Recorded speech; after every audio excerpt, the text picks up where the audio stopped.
Je voudrais commencer par un petit mot personnel. Ça fait plus de 30 ans que je suis à l'Arche, 33 ans pour être précis, et je suis membre de l'Arche à Paris. J'ai longtemps travaillé à l'extérieur. C'est vrai qu'on ne me voit pas souvent dans ma communauté, mais j'ai aussi l'habitude de dire que je suis membre de cette communauté à aucun titre, sinon au titre de l'amitié qui me lie avec beaucoup de ceux qui vivent dans cette communauté, qui y travaillent, et certains d'entre eux depuis aussi longtemps que je la connais. Quand Jean-Claude m'a ouvert les portes de ce qui allait devenir mon foyer, je ne savais pas que ça deviendrait mon ami. Et je savais encore moins que 33 ans plus tard, ça serait encore mon ami. Un ami précieux. Et bien sûr, je ne savais pas que je serais devant vous aujourd'hui. Je me sens bien sûr très honoré d'être appelé à servir à cette mission, à cette place-là. Je suis très honoré de la confiance que vous nous faites à Stacy et à moi, et par-delà vous, les communautés que vous représentez. Il a été dit des choses très agréables sur Stacy et moi. On me prend en photo avec certains d'entre vous, je dis bonjour dans la rue. J'ai même fini par dire bonjour à des gens qui n'étaient pas de notre groupe.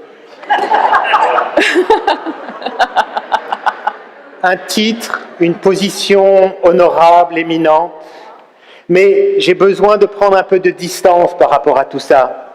Parce que vous savez, c'est un peu comme des habits de cérémonie. On est très beau, mais ça empêche de marcher, ça empêche de courir, ça empêche de jouer, de se mêler à la poussière, de rejoindre ses amis, ses frères, ça empêche d'être libre. Alors bien sûr, moi, comme chacun d'entre vous, il y a des aspects de ma personnalité qui sont moins flatteurs. Il y a des éléments de ma vie, de mon parcours qui sont plus difficiles ou plus tourmentés. Je tenterai de servir cette mission du mieux que je peux et avec ce que je suis. À 21 ans, quand je suis arrivé à l'Arche, j'étais animé par le désir de contribuer à un peu plus de justice et de paix à notre monde. Et 33 ans plus tard, je n'ai pas perdu ce désir. J'ai été marié, je suis divorcé, j'ai 4 très beaux enfants, et Yael, ma compagne, qui a accepté de mettre ses pieds sur la même terre que moi. Et puis il y a vous, qui êtes magnifiques. Et parmi vous, il y a Patrick et Aileen qui ont conduit nos pas jusqu'ici, et je veux leur dire ma gratitude.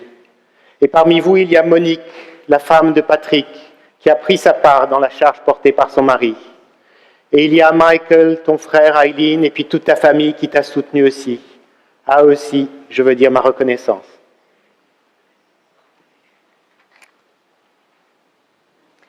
What a wonderful week it's been to be together. And I want to thank you for such a warm welcome, for the many encounters, for you coming towards me. I'm actually quite introverted, so it's helpful when I come out that you also come towards me. It's been wonderful to see the joy with which you live the mission. And I think you're so lovely.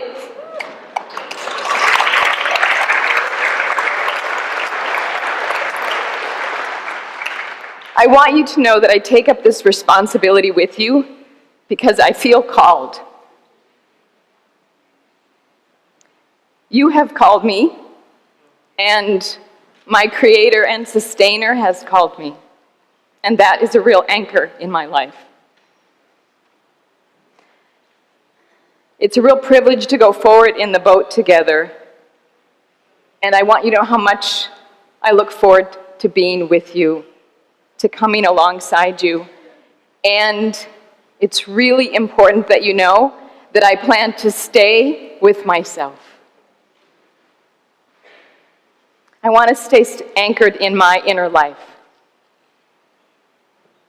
And I will stay anchored in my life with Joe and our family and the communities to which I belong in Tacoma. I can say yes to our life together because of their encouragement and support, and because I'm really committed to my own wellness and my own inner life. Something that's said of our community in Tacoma is that we grow people and we grow plants. And I'm really grateful to my community in Tacoma for growing me as a person and as a leader. And I really want to keep growing. And I want to grow with you.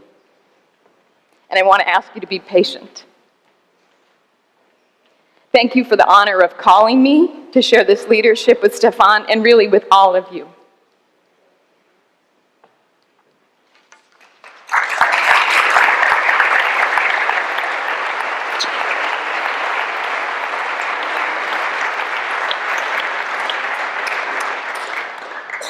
Je voudrais m'arrêter un instant sur l'assemblée que nous formons ici et par-delà nous autres, les communautés que nous représentons. Nous venons des 5 continents. Nous avons des nationalités, des drapeaux qui sont de dizaines de couleurs différentes. Beaucoup d'entre nous ont l'expérience de vivre avec le handicap. D'autres ont une autre expérience de vie. Si la plupart d'entre nous sommes chrétiens, parfois de confessions différentes, d'autres, dont je fais partie, ont une autre tradition religieuse. Nous n'avons ni la même ancienneté, ni le même âge, ni la même place, ni le même mode d'appartenance à des communautés qui sont elles-mêmes très diverses. Nous sommes très différents et nous sommes semblables. Nous sommes semblables parce que nous avons choisi de monter dans le même bateau. Et parce que nous avons choisi de monter dans le même bateau, nous reconnaissons que nous partageons en partie le même passé et le même destin. Nous sommes semblables parce que nous partageons une même expérience, nous nous reconnaissons appartenir à une même arche, nous mangeons autour de la même table, nous partageons le même pain. C'est le peuple que nous formons, la communauté que nous sommes. Une communauté qui, à certains égards, est une communauté inattendue et inespérée. Inattendue. Notre bateau, il a pris la mer il y a 53 ans, quand quelques hommes se sont rencontrés et ont choisi de vivre ensemble dans un petit village au nord de Paris. Et l'arche a grandi. L'arche a grandi d'une manière que ces hommes n'imaginaient pas, et sans doute même ne désiraient pas. Ils n'imaginaient pas, il était tout à fait étendu que le bouleversement né de cette première rencontre allait avoir un tel écho, toucher tant d'hommes et de femmes au travers le monde. Inattendu. Mais aussi inespéré, parce que la communauté que nous sommes ne se rassemble pas d'abord autour de ses forces, mais autour d'une expérience qui est fondamentalement une expérience de rencontre, et qui nous apprend que la pierre que les bâtisseurs voulaient rejeter est une pierre d'angle.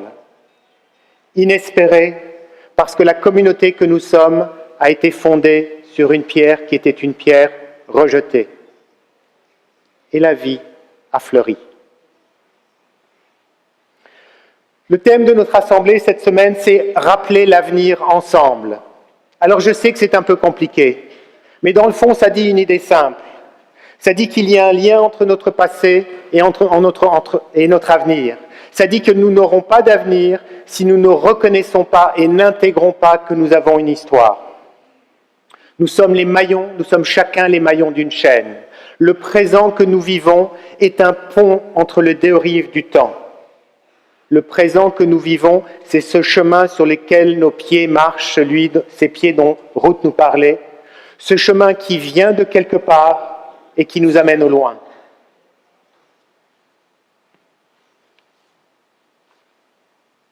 Nous sommes à la fois les héritiers d'une histoire et responsables de la poursuite de la route. It's going to be okay.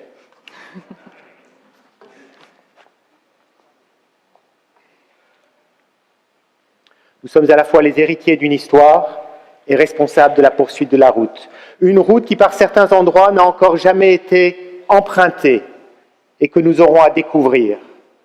Nous sommes responsables ensemble de la poursuite de ce chemin et responsables ensemble est le titre de notre mandat.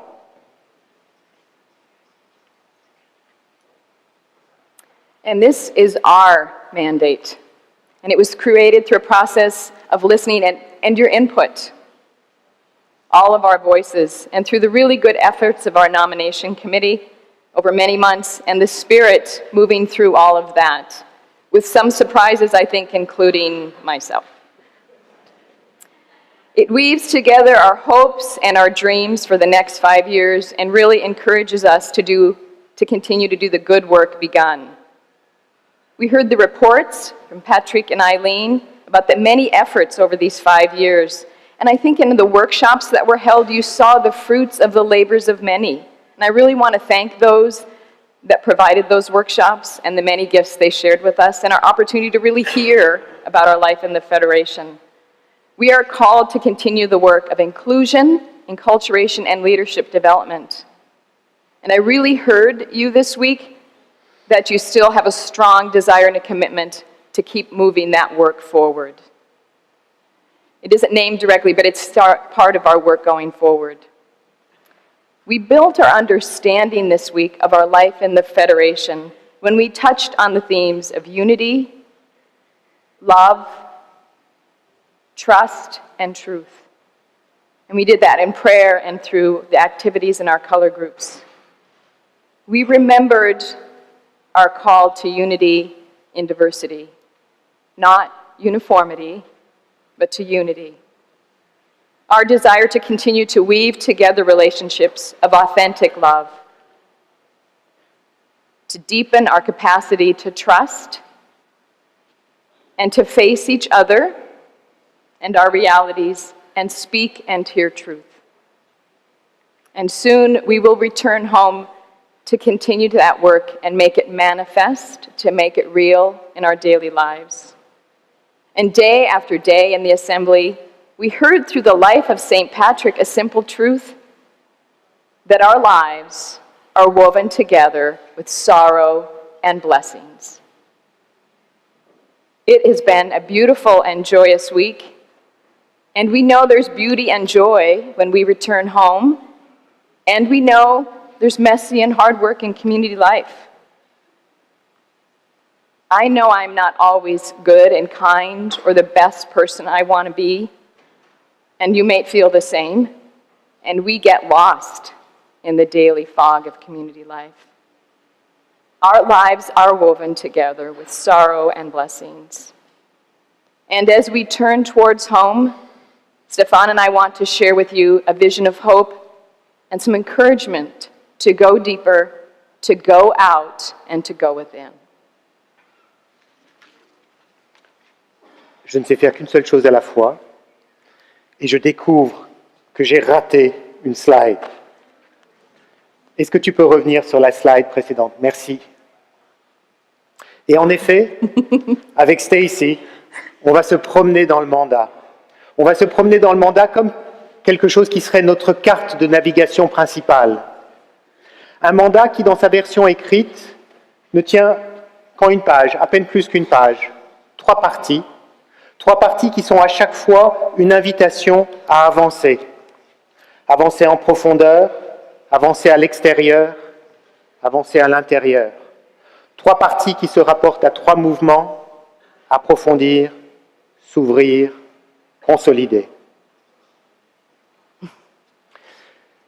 Le premier mouvement qu'il nous est demandé d'accomplir, c'est d'avancer en profondeur.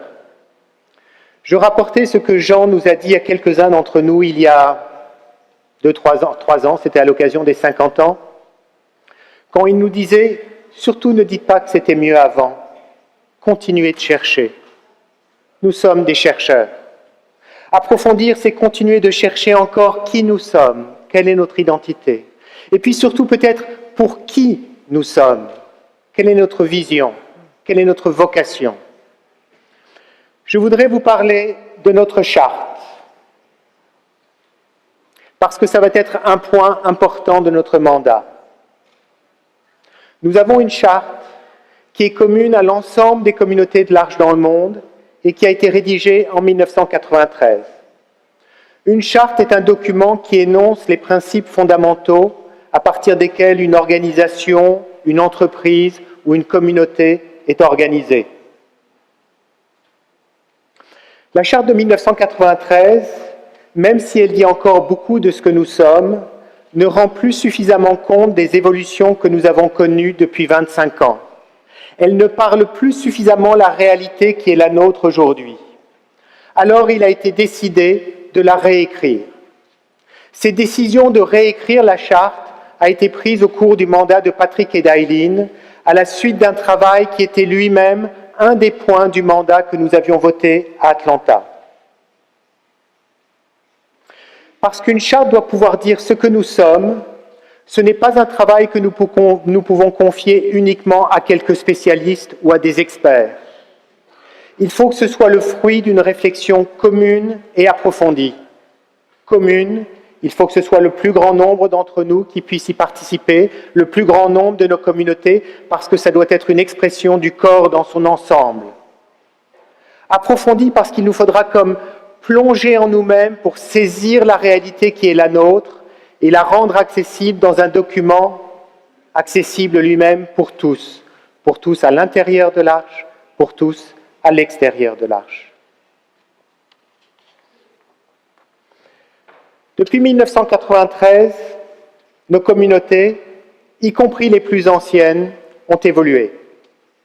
La vie dans les foyers, la place des foyers en interaction avec les autres pôles de la communauté, les faisceaux multiples de relations qui nourrissent le tissu communautaire, tout ça a changé et a en partie remodelé un nouveau visage à nos communautés. Et ce visage, il faut que nous puissions le reconnaître dans notre charte. Cette réflexion sur l'évolution de nos communautés, elle rejoint un autre point du mandat, redécouvrir la valeur de la vie communautaire. À quoi ça sert d'appartenir à une communauté? Et bien sûr, selon notre culture, selon le pays duquel on vient, nous allons apporter des réponses différentes à ces questions.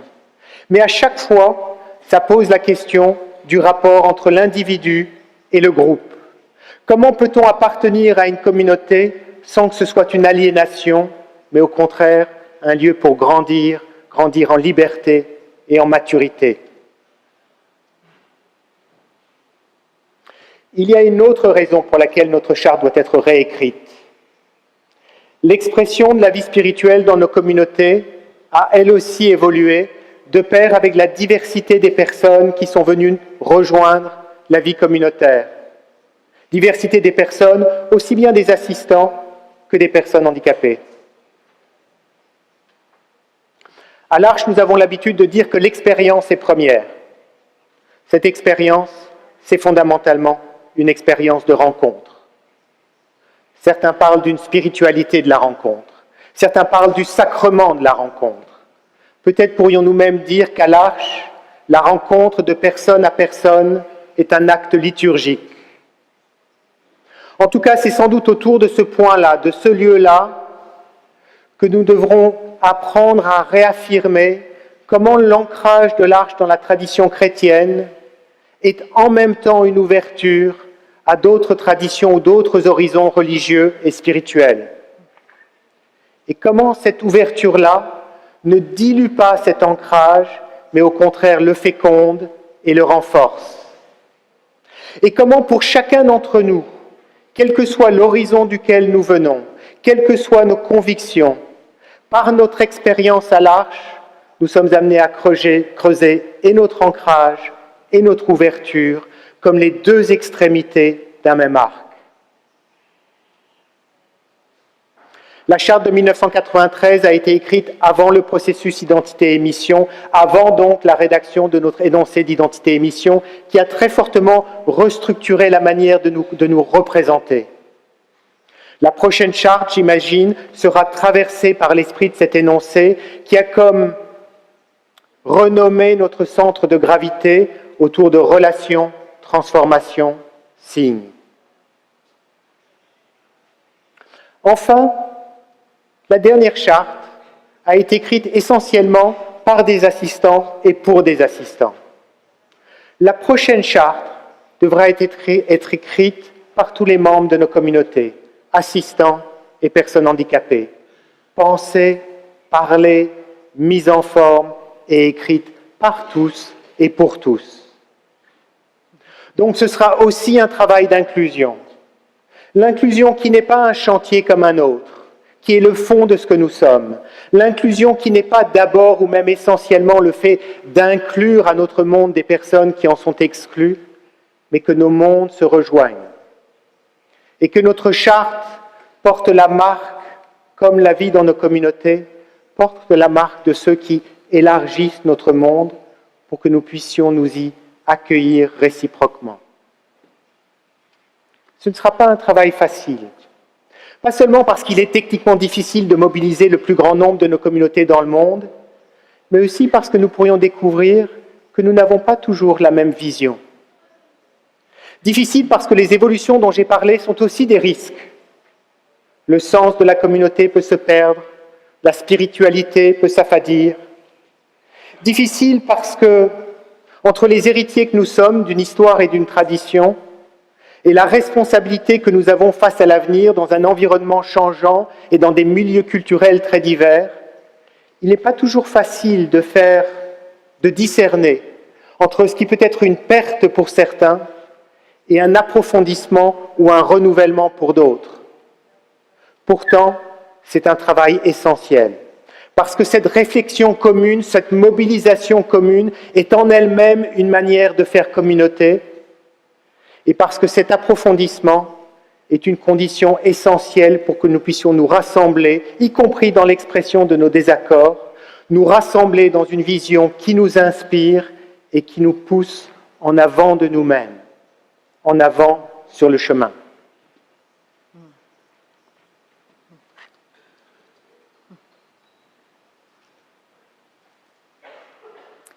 I'm actually listening to this from Stefan for the first time.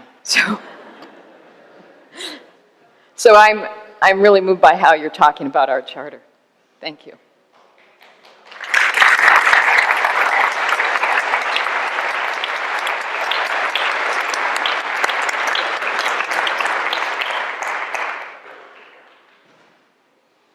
And when I hear that, I know that a first step for me, and I will be saying this so much, it's so important to me, is to listen. In my Tacoma community, we often ask Ricky to lead us in prayer. And he's more than happy to do that. And the first thing that he asks of us is, be quiet. Be quiet. And then Ricky says, I need to listen to my heart.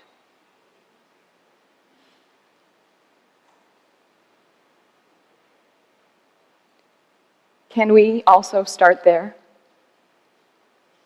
Can we start by listening to our own hearts, our own inner voices, and the movement of the Spirit? Are we willing from time to time to stop doing things and listen? In the future we have envisioned for ourselves, we really want to deepen our understanding of our spiritual dimension and the essential values of community. You have said that you desire that. And these are distinct elements that we need to rediscover. As we were building the coracle this week, I thought of them as, as we've woven these pieces together, they're so essential. And that once you're in the boat, though, you can kind of forget that they're there because they're just holding you up. They're carrying us on the water. But if we don't take care and deepen our awareness, they can kind of erode. So we need to listen.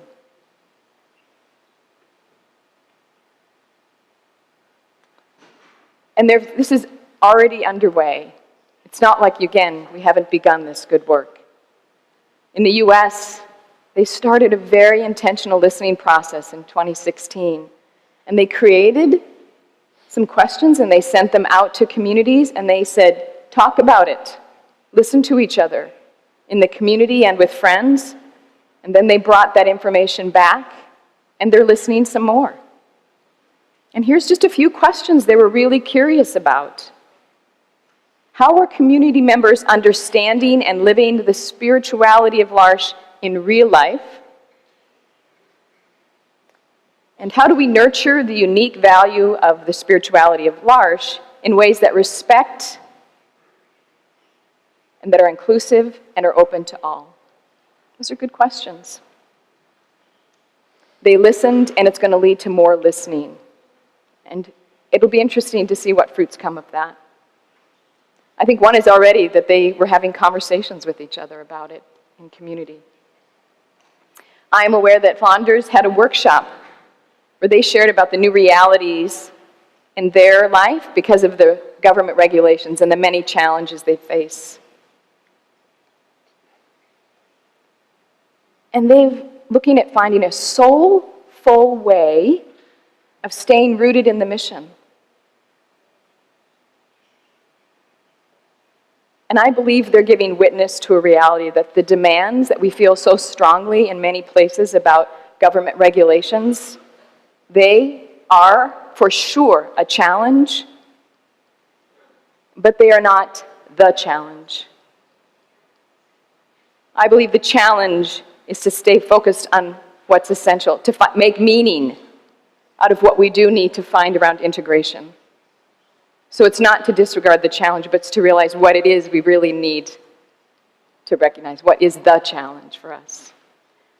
So I find that an inspiration, and I want to hear more about how they're doing that. And I'd like all of us to hear more about that. Those are just two small examples of listening and seeking to discover and learn how we're to move forward. We have to begin where we are. One of the mantras that I would say in my own community was, let's do it as we can, not as we can't. Let's start there. And then we would find ourselves being able to move forward. Each of us in our particular place in history and the landscape we find ourselves. But we have to bring openness and curiosity, and then take the time to listen. I was very struck on Wednesday by something Michael said when he was describing the making of the film in Belfast. Did you hear it? Did you hear him say they had 30 days to make a film, and they found the story on the 27th day? I was really moved by that.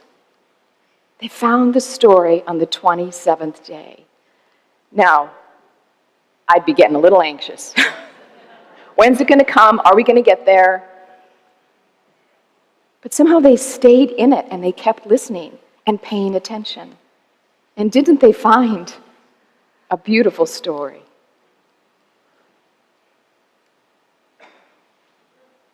If we truly want to go deeper, we have to slow down and create space to be more fully present to ourselves.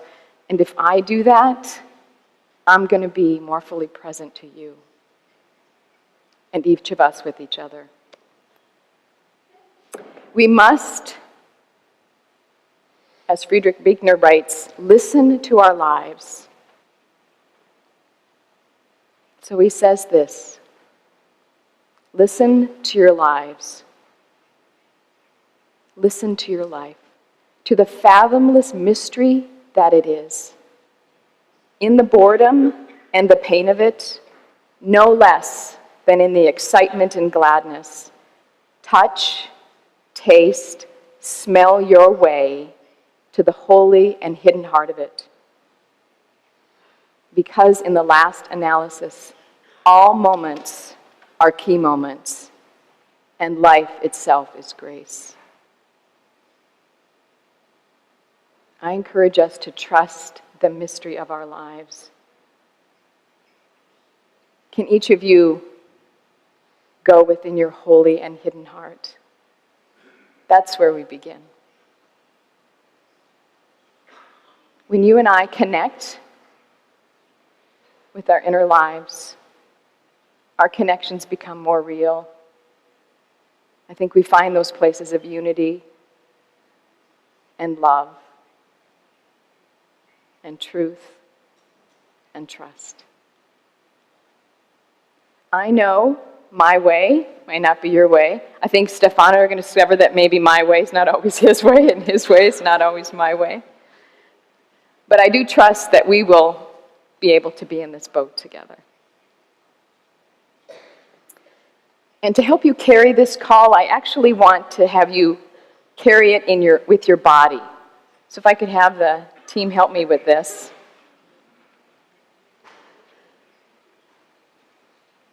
Like we've done yesterday and today, I'd want you to mirror a gesture with me.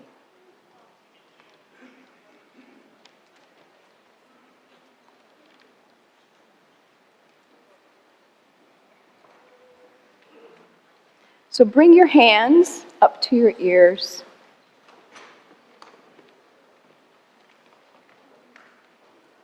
To show that I will listen, that you will listen.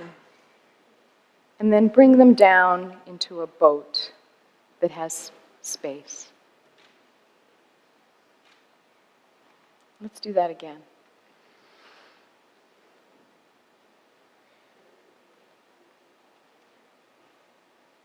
And one more time.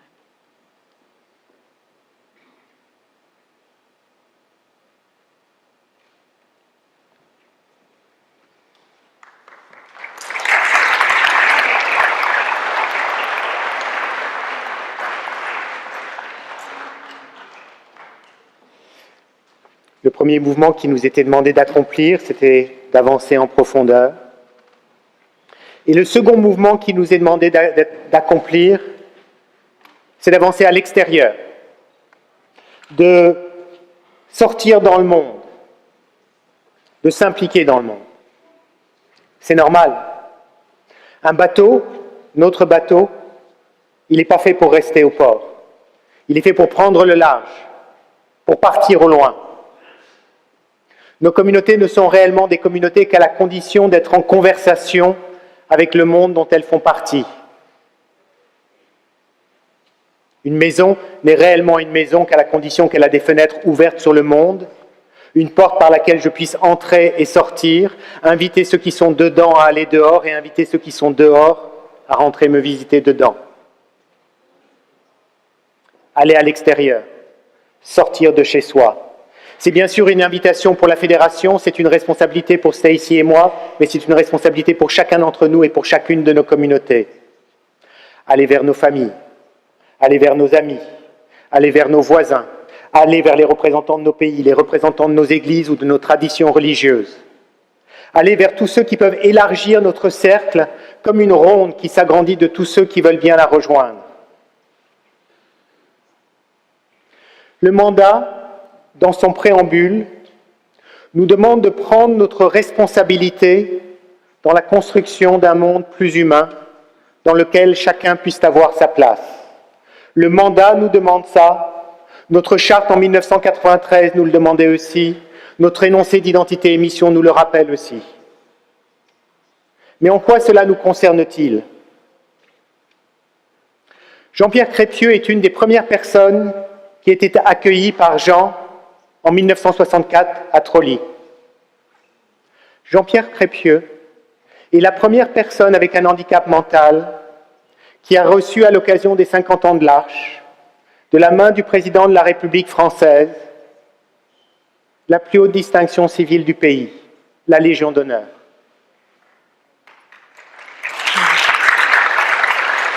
Jean-Pierre a l'habitude de dire que sans lui et sans ses camarades, Jean, il n'aurait pas pu faire l'Arche. Mais c'est intéressant ce qu'il nous dit là. Parce que ce qu'il nous dit, c'est qu'il n'est pas un problème qu'une institution doit prendre en charge. Il est un citoyen qui participe à la vie de la cité. Et c'est au nom du mérite éminent d'avoir contribué à la fondation de l'Arche qu'il a été distingué.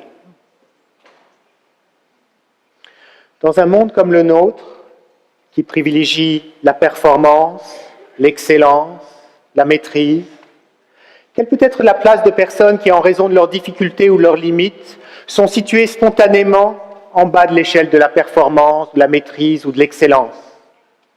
Quelle peut être leur place ? Jean-Pierre et beaucoup d'autres n'ont pas seulement contribué à changer notre regard sur la personne avec un handicap. Ils ont contribué à changer notre regard sur la personne humaine, sur ce que c'est que d'être un homme ou une femme.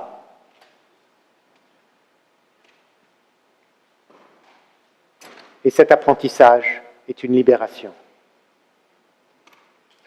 Nous savons bien que dans notre monde, tout le monde n'a pas la chance de faire partie du cercle des inclus. Il y a des exclus. Et l'Arche transgresse certaines de ces frontières. Et une des découvertes les plus belles que nous avons faites, c'est que lorsque l'on ouvre les frontières, non seulement ceux qui sont exclus ont une chance de trouver leur place, mais ceux qui étaient inclus et qui se tenaient enfermés dans le cercle qui peut-être les protégeait, c'était aussi un cercle qui les enfermait. Et les inclus eux-mêmes se sont trouvés élargis. Et nous voici dans un monde plus grand. Un monde peut-être plus exposé, mais dans le fond plus sûr, parce que plus libre. Alors nous devons, comme le dit notre mandat, aller rencontrer les gens et les groupes autour de nous et collaborer avec eux pour partager avec le plus grand nombre le témoignage de notre vie ensemble. Regardez notre assemblée. J'ai dit qu'elle était magnifique. J'ai dit aussi que nous étions une communauté inespérée. Inespérée pas seulement parce que beaucoup d'entre nous ont une expérience très concrète de ne pas faire partie du cercle des inclus, mais parce que nous n'avons pas la même nationalité, pas toujours la même culture ou la même religion. Inespérée parce que notre groupe porte beaucoup des marques des divisions qui agitent notre monde. Pourtant, avec Jean-Pierre et beaucoup d'autres, nous avons éprouvé dans notre chair que nous appartenons à une même humanité, à un même monde. Alors nous pouvons travailler à ce que ces marques de division se transforment ou se bouleversent en un signe de paix. Marque de division, signe de paix. Mère Teresa avait l'habitude de dire que dans le rapport aux pauvres, il y a d'abord un mouvement de répulsion, ensuite un mouvement de compassion, et enfin l'émerveillement. Nous connaissons cela. Nous savons que c'est vrai dans le rapport aux pauvres. Nous savons que c'est vrai aussi dans le rapport à l'étranger. Et mes amis, nous sommes une assemblée de pauvres et d'étrangers. Et nous avons connu l'émerveillement. Nous devons écouter les personnes dont la voix n'est pas entendue et essayer de les aider, comme le dit le mandat. Parce que nous savons que toute personne est sacrée et nous connaissons la valeur de ceux qui sont rejetés. L'Arche est bien loin d'être parfaite. Nous avons plein de défauts. Nous sommes une communauté inattendue et inespérée, mais nous sommes aussi des communautés d'épreuves. En aucune façon nous pouvons nous tenir dans la posture du donneur de leçons. Nous avons beaucoup à apprendre et à recevoir. Alors nous devons approfondir à mieux partager avec les autres ce que nous vivons, aussi parce que nous avons beaucoup à apprendre et à recevoir de ceux qui sont à l'extérieur de l'Arche.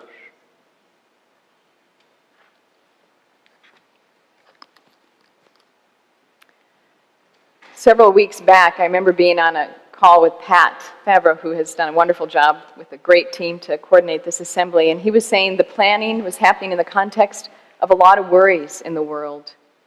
And I think we heard from Ruth yesterday the sense of things fragile here in Northern Ireland. There's a lot of fear in our world.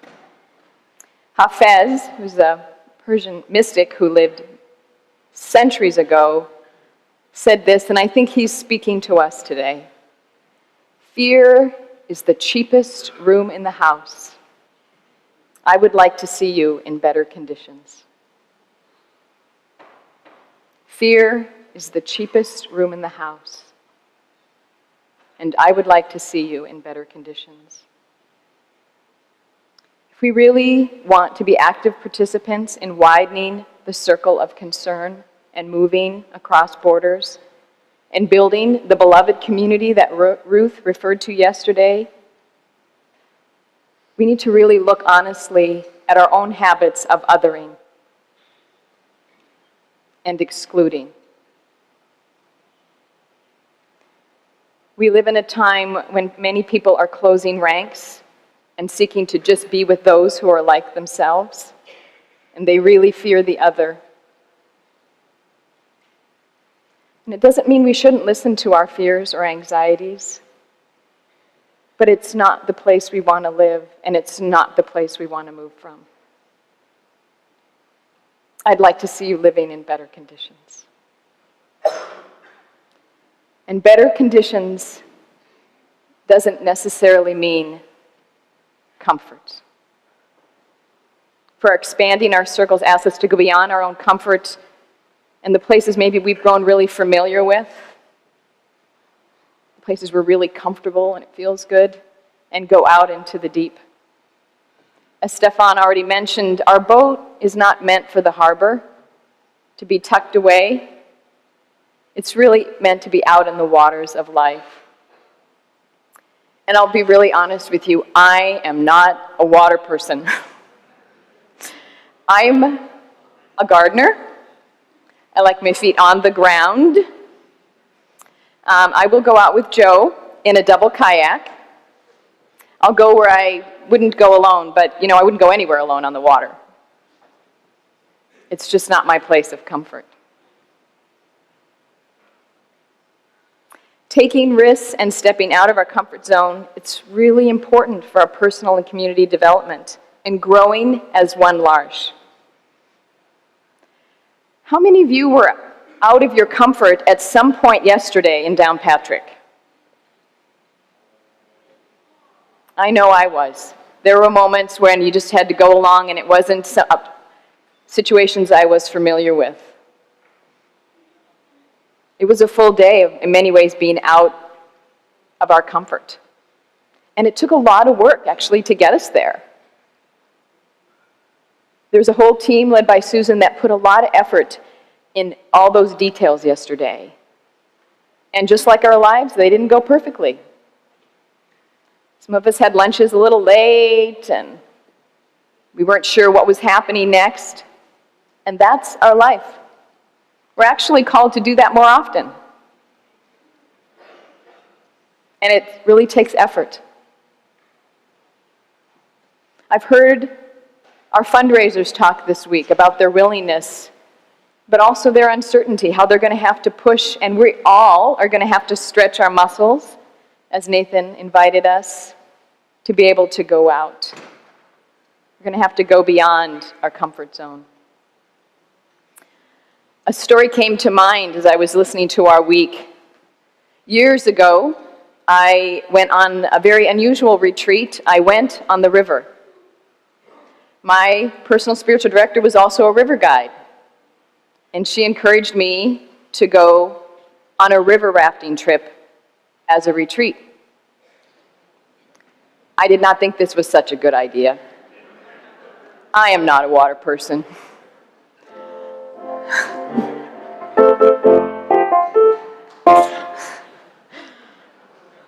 But she convinced me, and she had been on the journey with me. I agreed to go on this trip. So it was a 5-day trip. We were on the river, and it was pretty full water, rapids, for 5 days. On the 4th day, in the middle of the river, we got stuck. And she said, oh. Yep. Oh my God. Something like that, yep. She said we all had to go to the edge of the boat and rock the boat. And I was like, I don't think so. I will stay in the middle and, she's like, we're all going to the edge of the boat and we have to rock the boat to get off the rock. And she's got such a good, clear voice that I listened to her. And I went and got on the edge of the boat, and with others, we had to rock the boat, and we got off the stuck place. That was definitely one of the gifts of that retreat. Sometimes, maybe we don't want to rock the boat. Sometimes we have to rock the boat to get off the stuck place. And we have to listen carefully to what the conditions ask of us. What are the signs of the time? If we envision a future of going out to interact and engage in society, where we really want to respond to emerging needs, if we're going to say yes, we're going to be outside our comfort zones. And as Stefan already spoke to, much of our world lives outside a comfort zone. I hear stories of our community in Kenya and ambulatoors that are going out to be with refugees and migrants. And I've heard of others that just within their neighborhoods, they're actually out on the edge with those who are outside a comfort zone. More than ever, we're called to go out and to share our mission in new ways. Because our world needs our mission, and it needs you, all of your gifts. So let us go out trusting that each of us is called to lead. And I've loved that phrase from Atlanta that Eileen gave us, leading from the point of our gifts. Each of us. And as we seek to go out and live this part of our mandate, here's some questions I want you to ask and I want you to listen for. What are we sending from within ourselves out into the world, and what impact is it having out there? And what is the world sending back to us, and what impact is it having in here? So I'd like us to do another gesture together. And it's really building on the one that we started with, because I want us to remember to start with listening.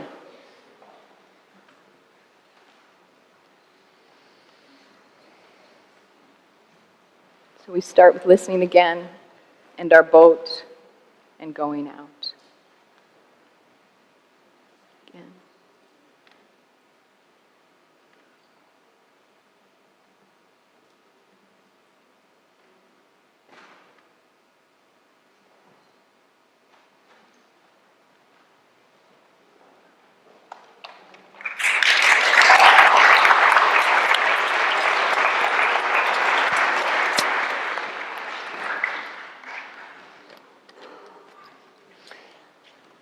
Enfin, après que l'on nous ait demandé d'avancer en profondeur, puis à l'extérieur, il nous est demandé d'avancer à l'intérieur, de prendre soin de notre fédération, de la consolider. Nous sommes toujours très fiers d'annoncer que dans notre fédération, il y a plus de 130 communautés dans près de 40 pays. Et nous sommes fragiles. La dimension internationale de l'Arche est sans doute une de nos plus belles dimensions, mais c'est un défi considérable. Comment est-ce qu'une communauté, née en France en 1964, peut-elle encore avoir du sens en 2017, au Kenya, en Ukraine, en Australie, en Nouvelle-Zélande, en Inde, au Bangladesh, en Argentine, au Mexique, aux États-Unis, en Pologne, en France, ici, en Irlande, au Royaume-Uni? De toute évidence, ces communautés ne peuvent pas être la reproduction, la simple copie du modèle d'origine. Nous faisons face à des défis culturels passionnants et redoutables. Et nous connaissons aussi des difficultés économiques très significatives.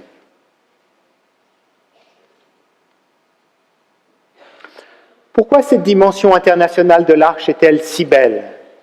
Pourquoi faut-il prendre soin de notre fédération? Après tout, si l'expérience de l'Arche est une expérience intime de rencontre, Pourquoi a-t-elle besoin d'être traversée par de l'international?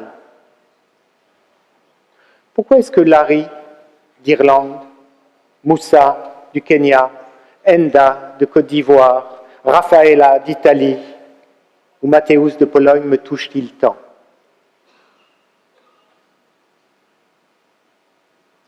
Un des désirs les plus profonds du cœur humain, c'est la communion.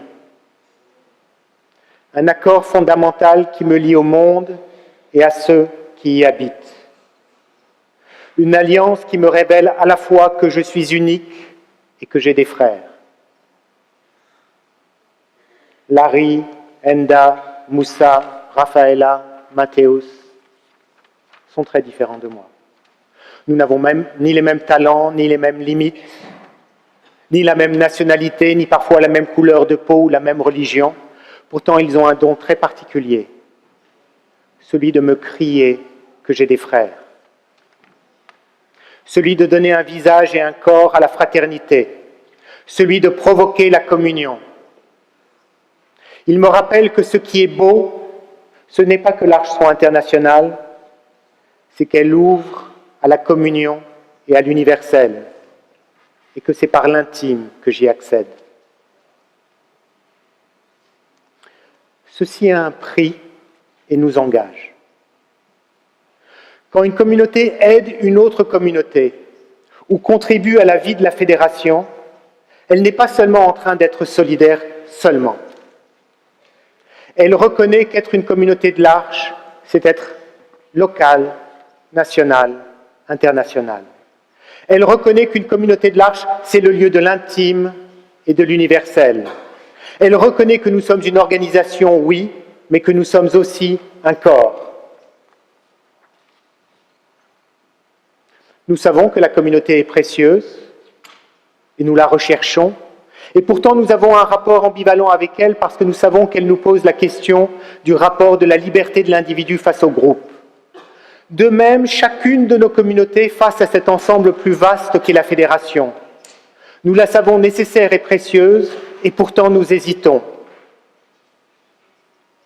Nous devons prendre soin de la fédération, comme nous prendrions soin de chacun d'entre nous ici. Parce que derrière le mot de fédération, derrière l'abstraction des chiffres d'un compte de résultats, il y a les membres de nos communautés, des hommes et des femmes de chair et de sang.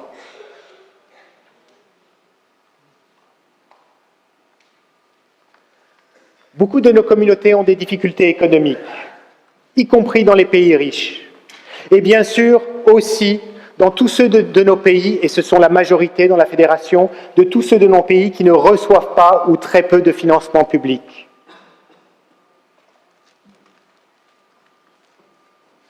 Partout, le premier objectif, c'est que chacune de nos communautés puisse gagner autant que possible en autonomie financière. Parce que gagner en autonomie financière, même une autonomie relative, c'est grandir et s'émanciper. Et nous voulons tous grandir et nous émanciper. Et partout, l'objectif, c'est que ceux qui ont plus donnent à ceux qui ont moins pour que tous nous puissions remplir notre mission. Et remplir notre mission, c'est d'abord assurer que tous les membres de nos communautés, assistants et personnes avec un handicap, disposent des ressources nécessaires pour assurer dignement les besoins les plus simples. La maison dans laquelle je vis, la nourriture que je mange, les vêtements que je porte, la sécurité et la permanence de mon environnement humain et matériel.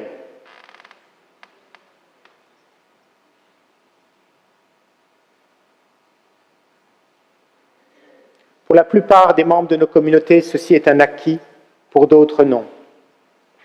Et même si souvent dans nos communautés les plus isolées ou les plus fragiles, même si de ces communautés nous recevons souvent des témoignages d'une fécondité qui nourrit toute la fédération, même si beaucoup de ces communautés apportent une vitalité et une fécondité et un rayonnement à la fédération qui est sans proportion avec leur taille, nous savons qu'il y a des écarts qui abîment notre fédération, qui abîment notre communauté, parce que ça abîme les membres de notre communauté.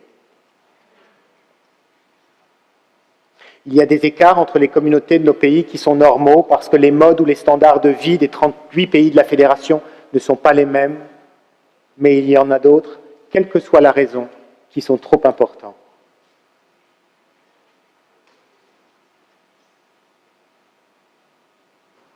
Nous avons besoin de plus d'argent et nous allons apprendre à le chercher. Intégrer la recherche de fonds dans notre culture communautaire, ce n'est pas se détourner de la confiance en Dieu ou de la providence, mais c'est au contraire nous reposer sur la confiance qu'ensemble et avec l'aide de Dieu, nous ferons mieux. Les besoins que nous avons pour vivre, pour se former, pour se développer, pour annoncer, sont des besoins dignes et légitimes. Et de la manière dont nous saurons répondre à ces besoins, nous pourrons nourrir qui nous sommes et répondre à notre mission.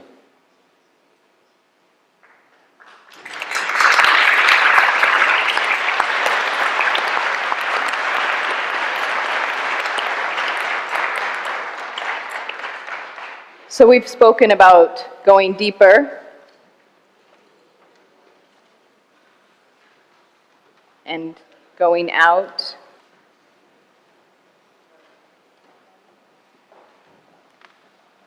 And we'd like to go within.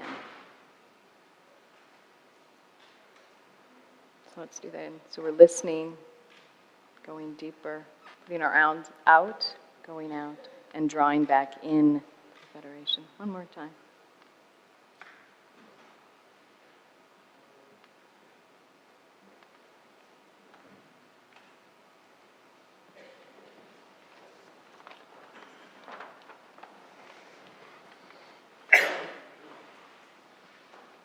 As we go out and engage our world, we're reminded that we need to stay connected to our inner life and to the lives of our community and our responsibility for one another. Several weeks ago, I heard the TED Talk that Pope Francis gave. And one piece I was just so moved by, it's very, very simple. The future is, he says, most of all in the hands of those people who recognize the other as you and themselves as part of us, and that we need each other. We know that message, right? That we need each other, that we belong to each other, and that we're responsible for each other. And this week, I think that's easy to know and to feel and to live. And when we travel back home, we are outside of each other's field of vision. And that sense of responsibility can certainly fade. I heard last night that there's been a project this week to make backpacks for each of those members from the communities who are not able to join us, who did not get their visa or their passport didn't come in time, to remind them that they're not outside of our felt sense and our field of vision. But it took someone to remember that, to think of it, and to actually do something about it. We're responsible together. And I want to actually have us do something now that might be a little crazy, and it's probably going to be really messy, but I hope it will give you this sense of how the pieces that Stefan talked about, that we're connected, that we're bound together.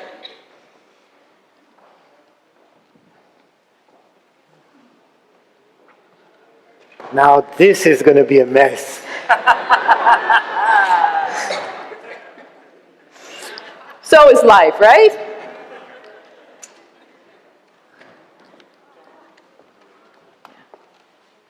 Yep. So this is coming out, and you're passing it along. And you get to make a choice. When that ball of yarn comes to you, you can decide, do you want it to go behind you, in front of you, to the right, or to the left? You get to decide about that. So here it comes. You got to keep moving it on.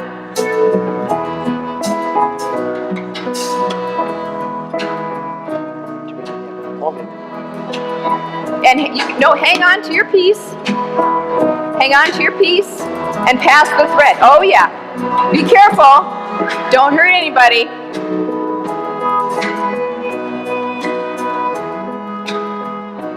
So hang on to a piece and keep moving it. Donc, vous avez compris, il faut garder, vous le tenez bien et vous le passez. Keep it moving. You know our hope is Allez-y, that allez-y. everybody will Faites le matin en feel arrière. the connection. I don't Voilà, know what he's continuez, saying. I'm continuez. sure it's good.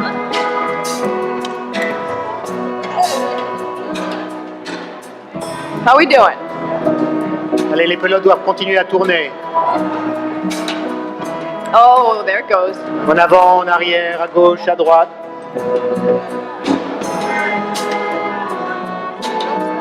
Be careful. Some people are getting it sort of pretty En close haut. to their neck. Ah oui, alors vous pouvez même essayer de l'envoyer en haut. Hein. Nancy, Jim, Louis, ils veulent une pelote. Allez-y, il y a une pelote à envoyer en l'air là. Oh. How we doing? Look around. Vas-y Mireille. Does everybody have a piece of the thread?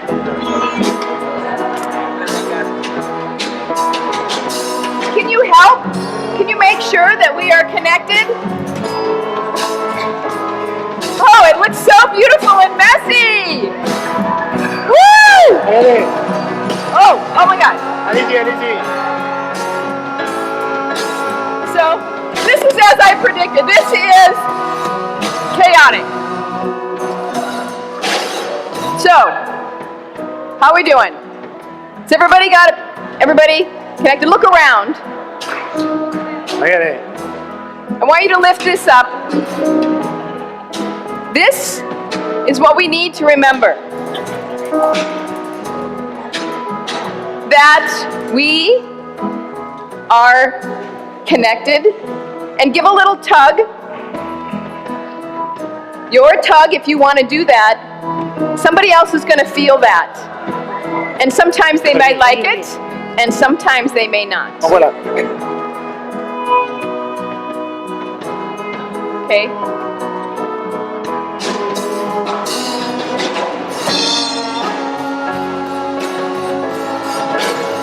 Oh, Vous pouvez tirer sur la corde pour sentir le lien, le contact, ça résiste.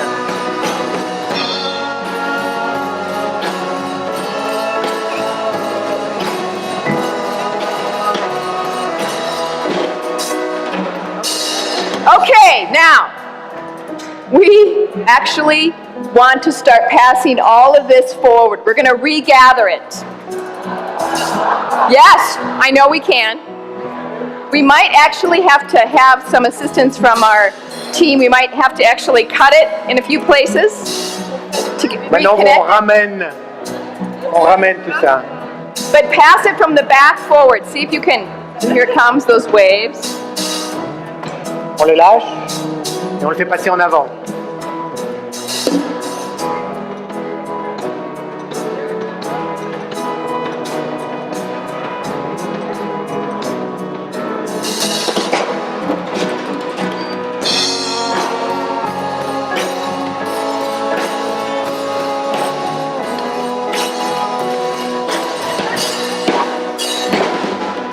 Lâchez, relâchez. Oh dear. Lâche, lâche. We're in a mess here. Qu'est-ce qui tient? Lâche. Il y en a qui veulent pas lâcher. Hein.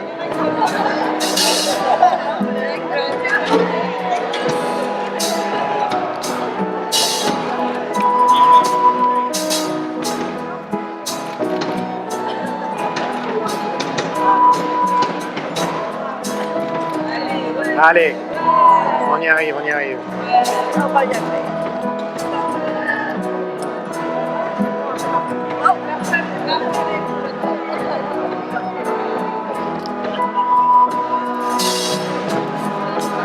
Oh, how's it going?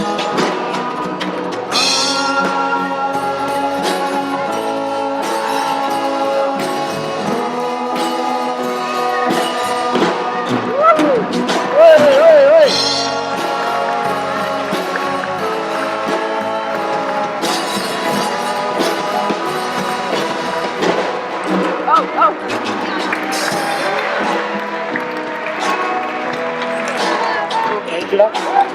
Oh, Viens. Si tu n'y arrives pas, viens avec nous. yeah. Okay. Oh.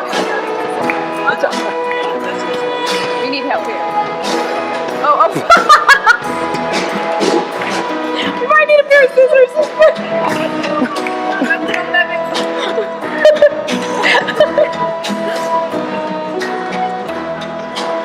Oh my God. Yeah, over here. Here it is.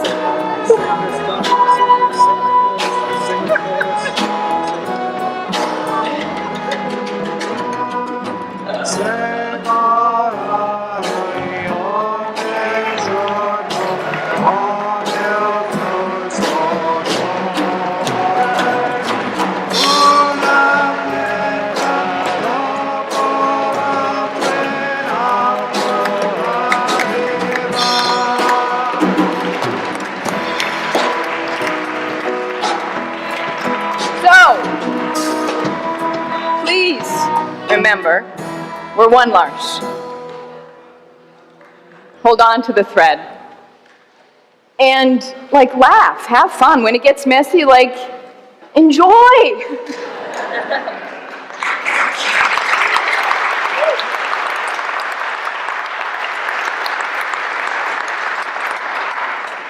Stacy et moi, on a 5 ans pour mettre de l'ordre là-dedans.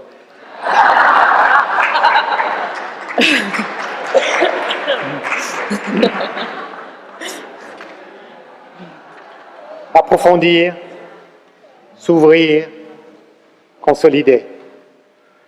Ça, c'est l'invitation qui est faite par notre mandat à chacun d'entre nous, à chacune de nos communautés. Mais en guise de conclusion, je voudrais dire que précisément, c'est une invitation qui peut être faite aussi à chacun d'entre nous. Et que pour chacun d'entre nous, notre communauté soit un lieu dans lequel nous puissions nous approfondir, nous ouvrir et nous fortifier, nous consolider. Et enfin, pour terminer, je voudrais juste rappeler une chose. Nous avons dit que le mandat est un chemin qui nous conduit du passé vers l'avenir. Mais prenons soin du présent.